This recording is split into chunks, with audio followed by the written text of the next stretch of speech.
is reportedly will house 300 people, and Kanye thinks that they will be the beginning of the end of like classism and the deletion of class structure in the United States. So how many people did you say they house? 300. Okay.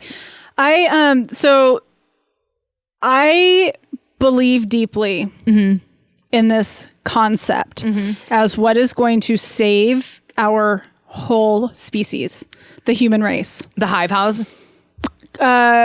I think that communities, so back in early times when we lived in communities of like 100 people and everybody was kind of interdependent on everybody else for foods, services, and, and community support. And I think that now the way that everything has grown and the way we live, we are just kind of like these humans in captivity. Yeah. And I feel like everything that we lost in our smaller communities is what contributes to our mental illness and to all this stuff. So the interconnectedness is the critical piece, that we live together, and the isolation and the whole because like I was talking about today, when you have a community of 100, 300 people, the only person, there might be one bombshell, right? And you're like, wow, she's gorgeous. But you're not comparing yourself to Claudia Schiffer and I have to be as rich as this person. I have to be as gorgeous as that person. I have to be, it's like, no, she's a bombshell. That's who she is in the community.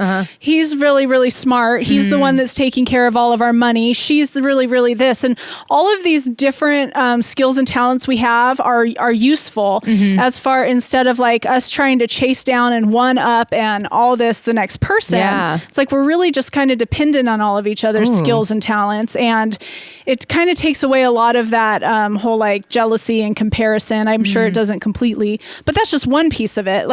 The other piece of it is just from a mental health standpoint. Yeah, that communities are better, more supportive for us when we're in more deeply entwined communities. And then one more thing, it's better for the environment, because if they're self-sustaining communities, then we don't need this mass agriculture, mass production.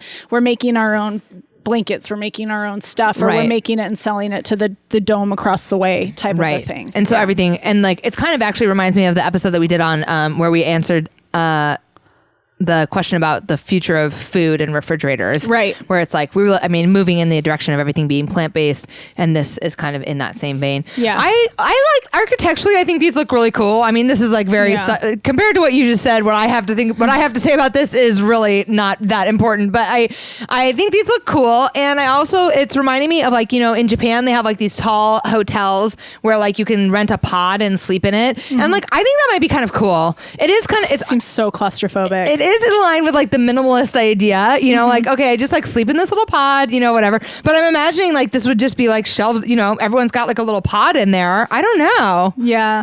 I don't know. I mean, it definitely, on the flip side, it can be very cultish, but it's nice. At least they could have a lot of people come stay on their Hidden Hills property. Yeah. So, down the road here is the big Apostolic Church. Yes. And they have something very similar back on their property. They could probably house a good 1,000 people back there. That's right. I've seen that church, but they also have it very well fenced off. You can't really see it. Yeah, but there's a ton of housing, and I think it's really similar. And they because I think part of their faith is people can come and stay as long as they want to, or whatever. Interesting. Yeah. So if I'm a apostolic person from Sweden and I want to come to the church in Portland, I can just show up. Oh, cool. Yeah. And then they have housing for me. Oh, that's kind of neat. Yeah. I wondered if it was some end of days related thing as well, but it might be, but maybe. I don't know about that. I don't know. They don't let me in on those secrets. Oh, just a neighbor. Yeah. Just a neighbor.